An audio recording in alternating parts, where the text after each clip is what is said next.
Oh, hi, Mark. Let's talk about a mathematical concept that unites all of us, including you, me, our friends and family, and everyone else. To the likes of the actor Kevin Bacon, the video game character Ryu, the mathematician Paul Erdős, and even Jesus Christ himself. Our journey begins here, at the wonderful place known as... Oh wait, this place isn't all that wonderful anymore now, is it? Our journey begins at the GameFAQs message boards, where video game players go to argue with each other over the tiniest of issues. Our focus is on the message board dedicated to the video game Super Smash Bros. Ultimate, a game known for its wildly ambitious character roster, uniting plenty of Nintendo IPs with plenty other familiar faces from the rest of the world of gaming. Included in this crossover is the character Ryu, originating from Capcom's Street Fighter. Ryu has been included in a fair number of other crossovers across fiction, to the point where it became fun to think about how every other video game character could be linked to him. Thus, the term Ryu Number was created.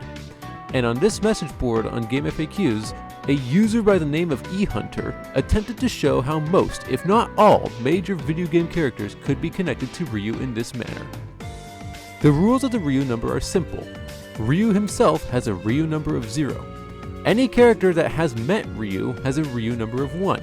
Any character that has met a character with a Ryu number of 1 has a Ryu number of at most 2, and so on. The conditions behind whether a connection is valid or not typically depend only on if the characters have met each other in any official media or documented event, although once Ryu numbers start breaching out further and further, the thought process becomes more fun when considering even smaller crossovers or very brief events and technicalities. In a series of at least 6 different board topics, EHnter helped to figure out how plenty of major characters were connected to Ryu via these rules, efficiently explaining how the Ryu number works with plenty of great examples. For example, Ryu's appearance in Marvel vs. Capcom gives many characters from Marvel a Ryu number of 1, and any character that has crossed over with these Marvel characters would have Ryu numbers of 2, including Phineas and Ferb for some reason. Ryu's appearance in Smash gives Shovel Knight a Ryu number of 1, and all of Shovel Knight's crossovers give tons of other characters from indie games Ryu numbers of 2. Bowser and Donkey Kong with their Ryu numbers of 1 gives the rest of the Skylanders Ryu numbers of 2. Sonic's appearance in LEGO Dimensions gives every other character in that game, including Harry Potter, GLaDOS, and even Homer Simpson, Ryu numbers of 2. Sora from Kingdom Hearts has a Ryu number of 1 thanks to his recent addition into Smash, and he is therefore able to transfer a Ryu number of 2 to a significant number of Disney characters. However, what was interesting to me was how Ryu numbers seem to breach into real life as well, allowing for real people to have Ryu numbers. This is thanks to characters with Ryu numbers of 1, such as Mario, Little Mac, and Sonic, having crossover events that include real-life people, giving those real-life people Ryu numbers of 2, and everyone they meet having Ryu numbers of 3. One of the most direct examples of this is how Barack Obama himself has appeared in an officially licensed Street Fighter game titled Street Fighter Online Mouse Generation, which Ryu also appears in, meaning Obama has a Ryu number of 1, and anyone he has met have Ryu numbers of 2. Because of all that, when you stop looking at just official events and licensed media, it's not entirely out of the question that everyone viewing this video could theoretically calculate their own Ryu number at some point. As an example, Alessandro Ruvo, who has made a handful of thumbnails for my videos, once met Charles Martinet, the former voice actor for Mario. While it seems that no manifestation of Charles has ever met a manifestation of Mario, although I could be wrong about that, Charles did appear as a playable character in the game Runner 3, which also included Shovel Knight, giving Charles a Ryu number of 2 and Alessandro a Ryu number of 3. You could also probably quite easily figure out the Ryu number of any person or character of your choosing, with enough effort. For example, my father requested that I figure out the Ryu number of his favorite baseball player, Mookie Betts. I found 2 connections that can work. Mookie's appearance in Out of the Park Baseball 23 connects him to both Michael Jordan and Milton Bradley.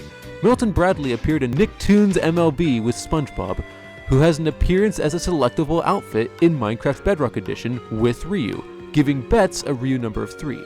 However, if you decide not to count SpongeBob's connection this way, since he's only really an outfit in Minecraft but doesn't actually appear as himself, then you could instead connect Mookie through Michael Jordan, who appeared in NBA 2K16 with Jermaine O'Neal, who appeared in NBA Street V3 with Mario himself, who has a Ryu number of 1 thanks to Smash, giving Betts a Ryu number of 4.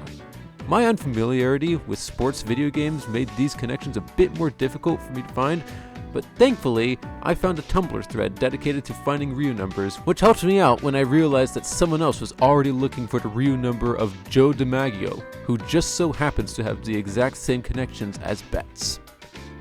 Furthermore, while reading the GameFAQs topics, I figured out that Ryu numbers typically don't get very large at all. It was very rare for me to find anyone with a Ryu number greater than 4 or 5, except for those with Ryu numbers of infinity, for those that just aren't connected to anything else, usually by design. To play around with my fascination with this topic, I jumped in on the fun myself and figured out a few extra Ryu numbers for some other characters familiar to me. And sure enough, no matter how obscure of a character I could come up with, any solvable link was typically no greater than 4 or 5, showing just how widespread this concept is. While writing this script, I also discovered that EHnter also made posts on Reddit about the topic, finding even more fun links. These message boards were my first introduction to a mathematical concept known as degrees of separation. It's a concept related to graph theory and network theory, and its purpose is to demonstrate how everything and everyone is connected through this fashion. You may be more familiar with this concept by the name of the 6 handshakes rule or 6 degrees of separation, which is the idea that everyone on the planet can be connected to each other through a trail of just 6 people. This idea was popularized through the play and film of the same name, but it became even more well known as soon as Kevin Bacon got involved. People unfamiliar with Ryu numbers will probably instead be familiar with the idea that inspired its creation, known as the Bacon number, created by Craig Fass, Brian Turtle, and Mike Gianelli, after they became curious thinking about how many actors Kevin Bacon had worked with. The rules for this one are very similar to that of the Ryu number, and they are as follows. Kevin Bacon has a Bacon number of 0. Any actor who has appeared in a filmography project with Kevin Bacon has a Bacon number of 1. Any actor who has appeared in a filmography project with someone with a Bacon number of 1 has a Bacon number of at most 2, and so on. This concept is best demonstrated through a website known as the Oracle of Bacon, which is dedicated to tracking down and documenting how every actor can be linked back to Kevin Bacon in this manner. Through this, it's easy to figure out how Kevin Bacon links the entire world of acting.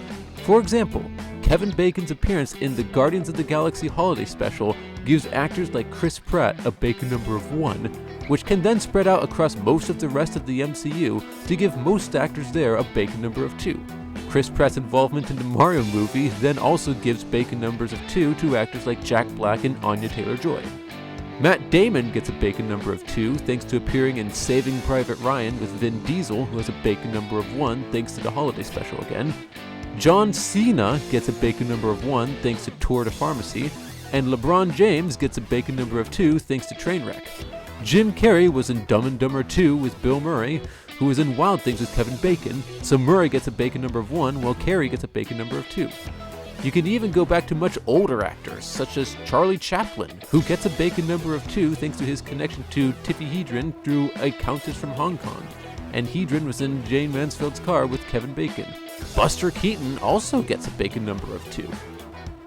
But to give an idea of just how easy it is for Bacon numbers to encapsulate so many actors with such little effort, I want to introduce a friend of mine, Owen Minderler, who has made appearances in 13 Reasons Why, Fairyland, and The Matrix Resurrections, giving him links to actors such as Keanu Reeves, Catherine Langford, and Gina Davis, who all have Bacon numbers of 2, giving Owen a Bacon number of 3. And any other filmography project that Owen ever gets involved with, everyone else working on that same project will have a Bacon number of at most 4, unless there's another actor there with a Bacon number smaller than 3. Now, unfortunately, the conditions of the Bacon numbers require involvement in filmography projects, which means that it's not quite as easy for someone to get a Bacon number as it is for them to get a Ryu number, even on a technicality. However, just as an extra fun thought process, Keanu Reeves was in John Wick Chapter 2 with Thaddeus Daniels, who was in Hustle with Shaquille O'Neal, who was in NBA Street V3 with Mario, Luigi, and Peach, who all have Ryu numbers of 1, meaning Shaq has a Ryu number of 2, Thaddeus has a Ryu number of 3, Keanu has a Ryu number of 4, and Owen has a Ryu number of 5.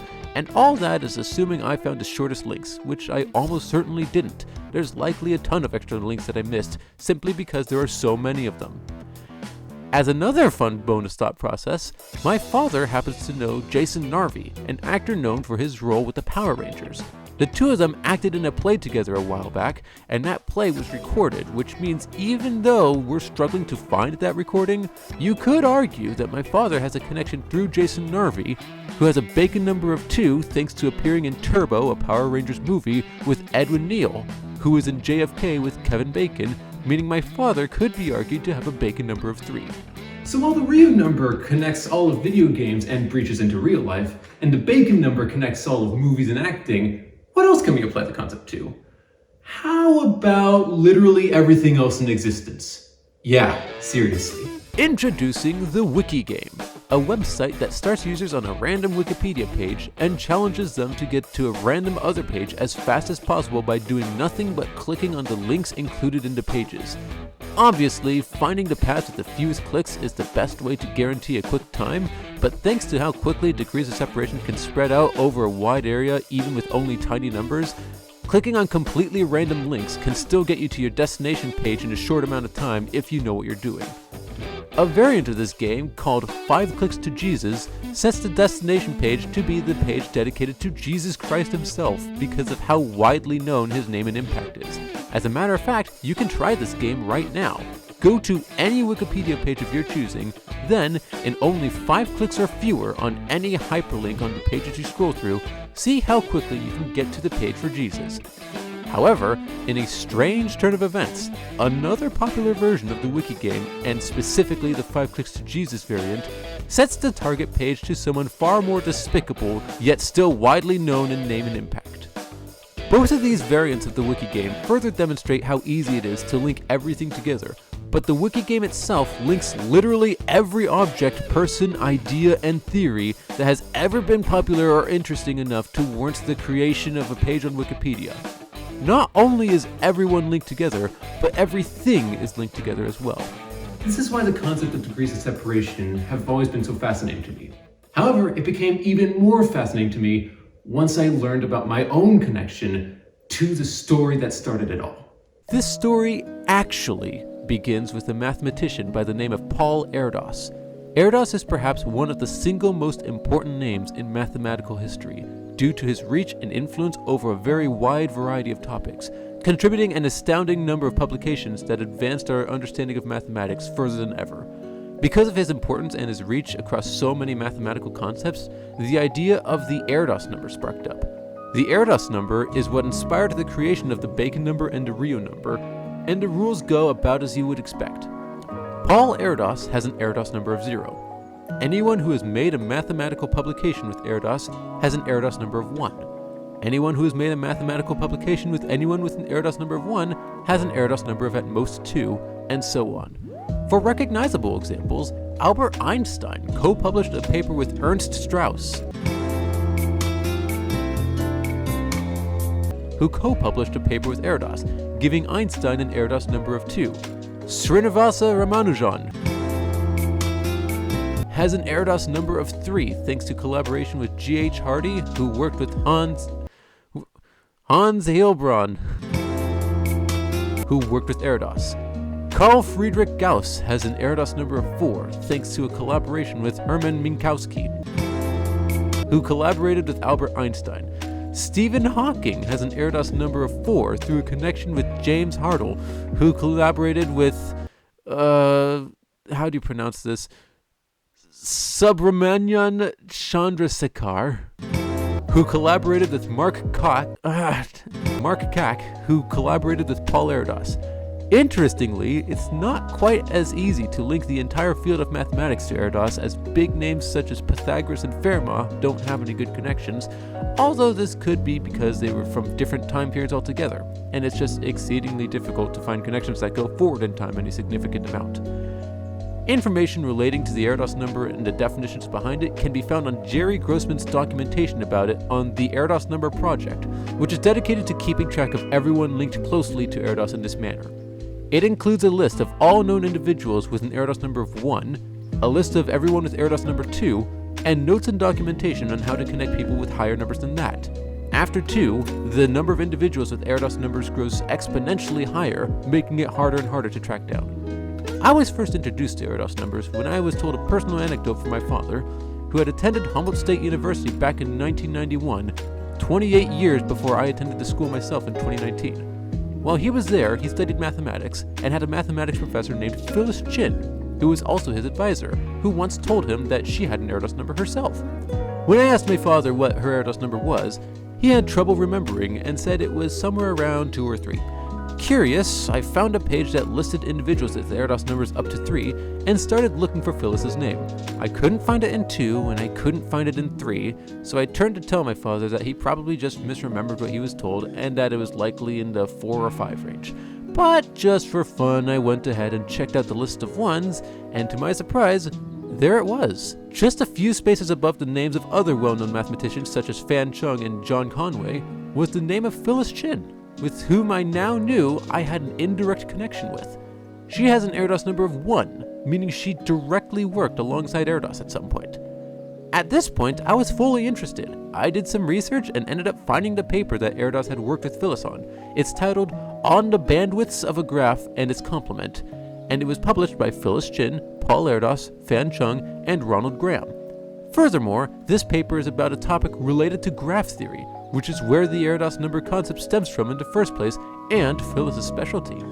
At this point, I was digging myself further and further into the rabbit hole of graph theory and degrees of separation. It was rapidly becoming one of my favorite stories to tell and one of my favorite concepts in all of mathematics. That's part of why I'm making this video now. This concept is just so intriguing to me, and even though it's already spoken about fairly decently often, I still wish it was spoken about more. There do exist some YouTube videos on the concepts of degrees of separation and the Erdős numbers, such as this video by Numberphile featuring Ronald Graham, but its applications into so many other aspects of life make me wish that it was spoken about more.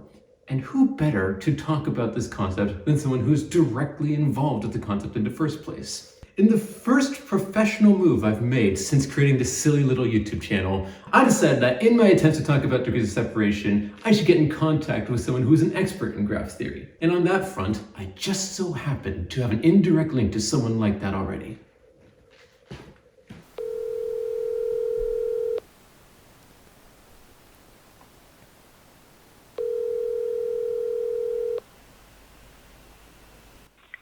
Hi, Skyler. Hey, Phyllis.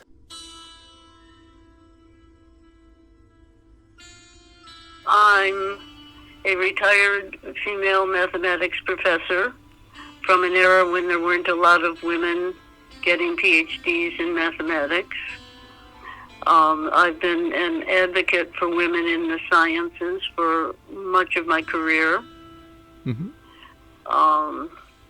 I did research in graph theory and combinatorics, which is the study of counting problems.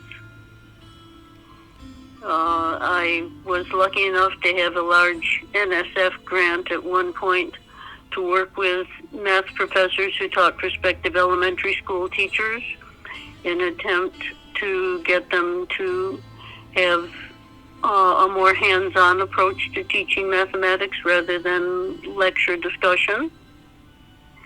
And I feel like I made some progress in that regard, and maybe there have been some permanent changes in a few little pockets, but change is always difficult. Yeah. I'm also a happy mother of 2 children and grandmother to 2 children. Both of my kids went into the music world, although they both had talent in science and math. In fact, our daughter's a professional opera singer with a lot of interest in science, and she's created 2 so far shows that feature music and science. And she's involved with 2 different groups of people making 2 others. You worked at Humboldt State University, which is known today as California Polytechnic University Humboldt. What was it like working there, and what were some of your favorite moments working there?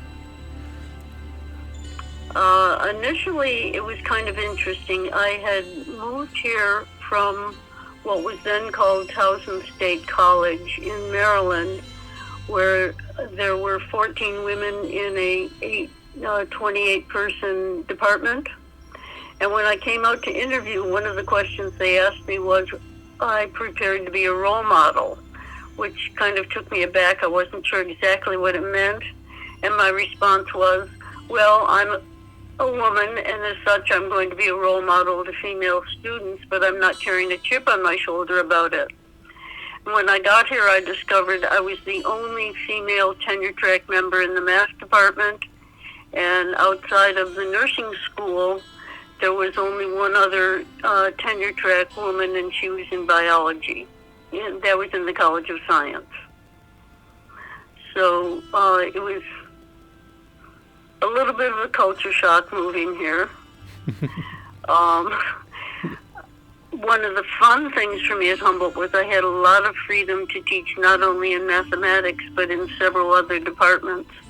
So I've taught courses in education, in science, in women's studies. I team taught a course on science and the supernatural, team teaching with a woman from religious studies. That was a lot of fun.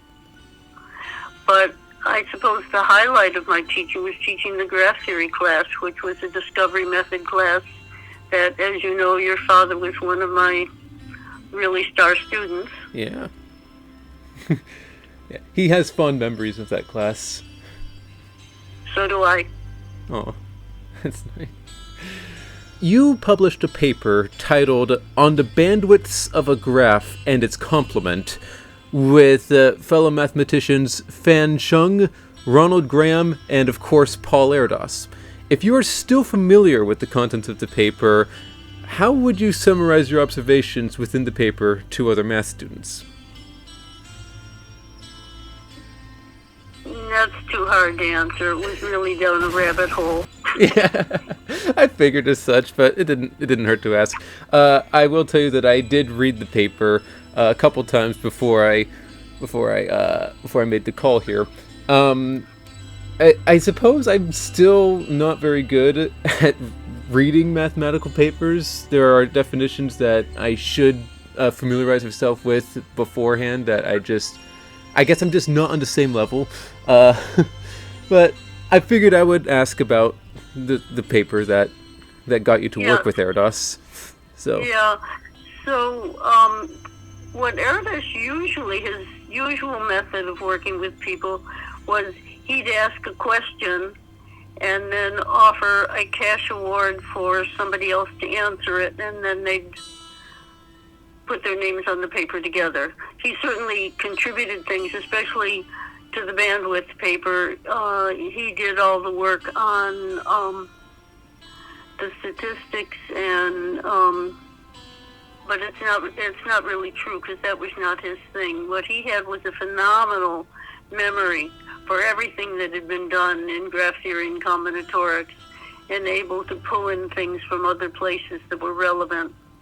Actually, so that actually partially answered my next question, which was, what was it like to work with Chung, Graham, and Erdős? And you already mentioned what it was like working with Erdős. What about the other two? So Ron Graham was not only a fabulous mathematician, but also a fabulous juggler. And he used to go from math department to math department and math meeting to math meeting, teaching people to juggle. He's also one of very few people who was both at one point president of the Math Association of America, the American Mathematical Society, and he was the only one who was also the president of the IJA, the International Juggling Association. I suppose that ties in pretty closely with your hobby of juggling. I Yep. read up on your Wikipedia page. I learned that you founded the juggling club at Humboldt. So, but did Graham teach you that, or did you teach it yourself? He certainly coached me. Every time I'd see him at a meeting, he'd coach me with my juggling, and it would get noticeably better after his lessons. And what about Shung? What was it like working with them? She, I think at that point might already have been married to Ron Graham. Oh, they were married. Yeah. Wait, why didn't I know this? I briefly looked into both of them before this. Why did I not know this? All right. I don't know. Well, it looked like the four of you worked very well together, because it looks like that paper and others related to graph theory are very, very well cited. As a matter of fact, I looked up I looked up a couple of topics on graph theory and looked into Wikipedia pages, went down to the references, and like around half of everything cited for any graph theory topic has either your name on it or the names of one of these three. It was quite remarkable to see.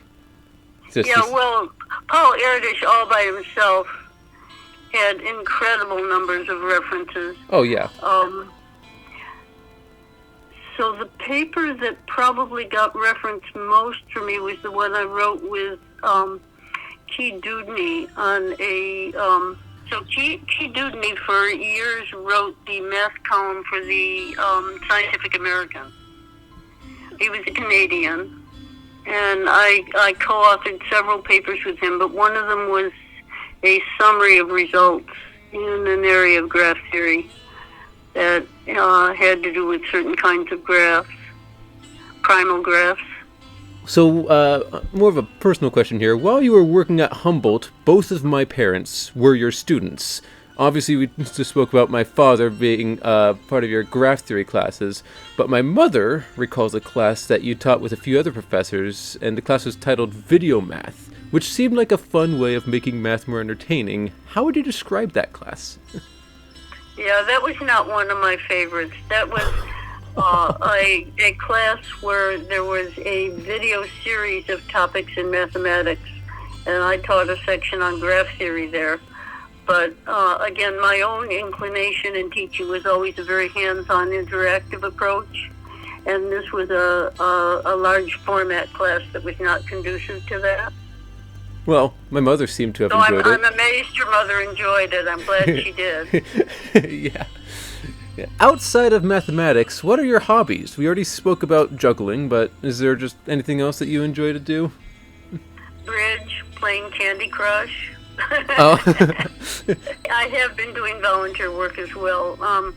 What my husband and I were doing today was a ballot pickup run for the primary election that's just started in California. Oh. I volunteer to do online work for the Red Cross. My husband and I are both involved in what's called SEARCH, the Community Emergency Response Team. So, in addition to playing lots of games, I do that. Yeah. Okay, here's a big question. What would you say is your greatest accomplishment in life? Producing two healthy children who are both doing well and enjoying themselves in the world, followed closely by the work that I did with prospective teachers. I read your Wikipedia page numerous times before this call, and I found that you have that you were given an award, the Louise Hay Award. What was that like? That was really a tremendous honor. That was the American, the Association for Women in Math gives an annual award to someone who has done outstanding work in the world of mathematics education. And I was nominated by some very dear friends, and it really had to do with Project Prompt, which was our NSF grant. It was an acronym for Professors Rethinking Options in Mathematics for Prospective Teachers. I think it's relevant to say that while I was a student at Humboldt, I didn't major in math, but I majored in computer science, which is math adjacent, and like there were more than just a handful of professors who were women in the field. As a matter of fact, that like the one that everyone considered the smartest one in the department was a woman, and actually a contender for my favorite professor on the entire campus. I think I think there has been an impact, and it's nice to see, Yep. If any. Yeah, no, by the end, rather than working in graph theory, I was really working in combinatorics. I got very interested in counting problems that were natural to ask if you were thinking about Cuisenaire rods and making colored trains of various lengths. So the typical combinatorics questions would be how many ways can you add positive integers to get to the number n? But if you're thinking of that as making a train with these little colored blocks of consecutive centimeter lengths that are color-coded, they're called C-rods or Cuisenaire rods. So then it becomes natural to ask if you don't have any of the red rods, that is, you have no 2's, how many ways can you add to the number n? Or if you're only using 1's and 2's, how many ways can you add to the number n? That one, by the way, gives rise to a very well-known sequence that you can think about. You'll find the answer to that fairly easily. But one of the things that got me interested in the C-rods was if you think about all the ways to add up to the number n, how many 1's are there among all those? And that sequence, depending on n, gave rise to a sequence that I hadn't seen before, although it was well known. So that's a really interesting question. So there are interesting things about the Erdős number project. One of them is how few of Erdős number 1's are females. Oh, good question. I'm a fairly rare bird in that regard. I don't know exactly how many there are, but under 50. Oh, sure. Well, he's got 1,000 of Erdős number 1's. The other one, there was an interesting paper that was published. At one point, someone said, you know what a complete graph of order 4 is? A complete graph of order 4. Vertices with all the possible connections. Right, all the possible connections between 4 nodes? Or... Yeah. Yeah. Yeah. So one of the people had claimed that there was a set of 4 co-authors, every subset of whom had co-authored a paper, all of whom had positive Erdős numbers, all of them low Erdős numbers, actually. And so they published a paper in a journal saying, well, actually, the 3 co-authors of this paper had never co-authored a paper before, but by publishing this, you have now fixed that problem. And then they were looking for a K33, 2 sets of 3 vertices, each of which is connected to all of the other 3. So that's the 3-house 3 utility problem. Right. I've read about that problem. Isn't that the one where you need to connect each house to each of the 3 utilities by drawing a straight line between them, but they cannot intersect? Doesn't have to be a straight line, but it turns out you can't do you can't do it unless you're doing it on like a torus, in which case then it becomes possible again. But yeah, on just like a piece of paper, you can't do it. Exactly. Yeah.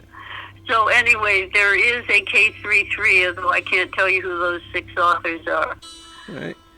In the Erdős graph. That's the kind of thing that people think about with Erdős numbers. All right.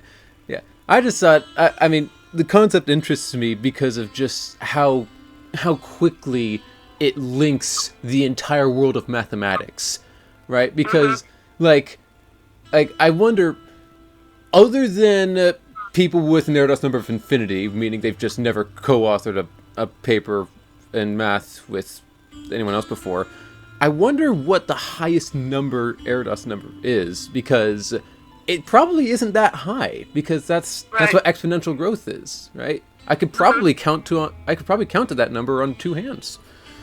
And yeah. Well, so they're still trying to figure out the Erdős number of maybe even of Einstein, that they're sure there is one through the physicists, but I don't think they know exactly what his Erdős number is. Maybe they do by now. And like also, like there's other concepts related to the Erdős number that were inspired by the Erdős number, like the bacon number, which applies to movies. Yep. My personal favorite is the Ryu number, which relates to video games, which is my biggest hobby. And no matter which one you do, like, you don't need that high of a number before you start linking basically everything in existence. And that's really, really fascinating to me.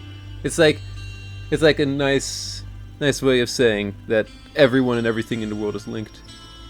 So, yeah. The 6 degrees of separation. Exactly. I want to go back to my daughter and her science projects. Sounds good. Yeah, so her name, she goes by her Chinese name, which is Hai Ting, Hai-Ting, Chin. Okay. And one of the easy places to find her online is to look up Twinkie Opera Song, because she was on the Wendy Williams show singing the ingredient list to a Twinkie. So her first production was called Science Fair, where she got authors to put science text to music, and then she did a show where she was performing science experiments while she was singing about them. So little bits and pieces of that are up online.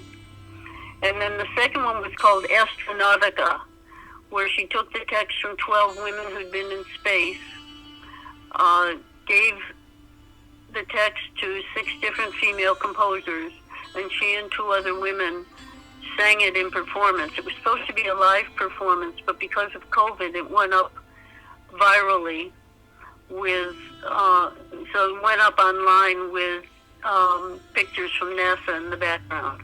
Side note, while you were saying that, my father texted me just saying, "Hi, Phyllis."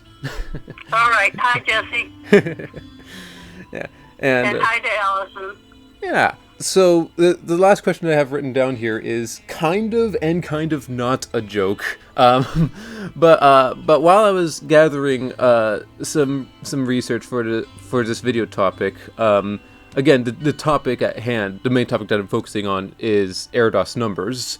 There was one topic that I couldn't help but be curious about, and the Erdős number project, which is perhaps the biggest source of information relating to the Erdős number and the rules and definitions behind it, state that the criterion for what can be counted for an Erdős number is some research collaboration between the authors resulting in a published work.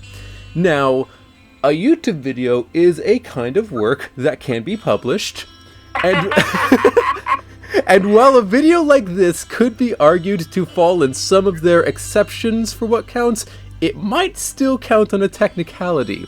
So if you are willing to be listed as a co-author for this project with me, would you consider me to have an Erdős number of 2?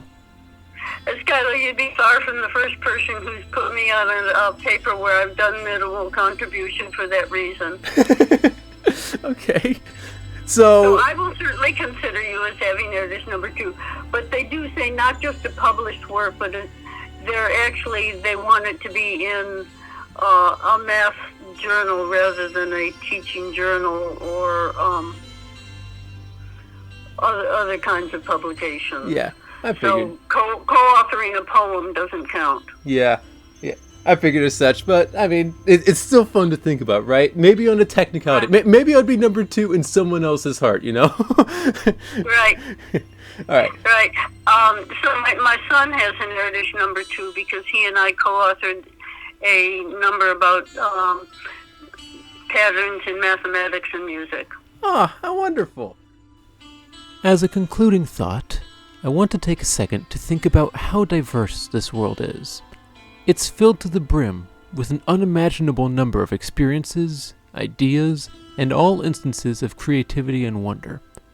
When people say that no 2 people are fully alike, or that no 2 people will share the exact same experiences, that's definitely true. Everyone and everything is unique, and yet, at the same time, we are all the same. Fundamentally, we are all connected through any number of links we choose to recognize.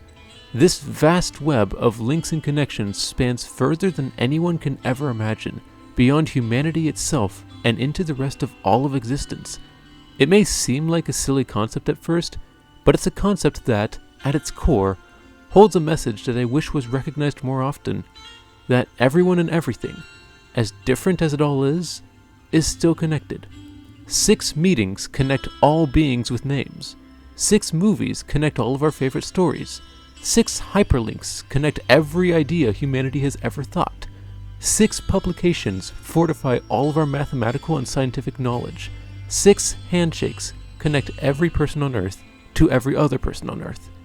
Perhaps it's not necessarily 6 for each of those ideas, but it's close enough. Everything is diverse and unique, and yet at the same time, everything is connected. One big interconnected web of existence, and all of us get to experience it however we wish. Thank you for taking this interview with me. It was fun talking with you, Skyler. Yeah, thank you very much for taking the interview. It was great to talk to you, and And send me a link to the podcast when it's done. Absolutely. With my co-authorship. Yeah, yeah, absolutely.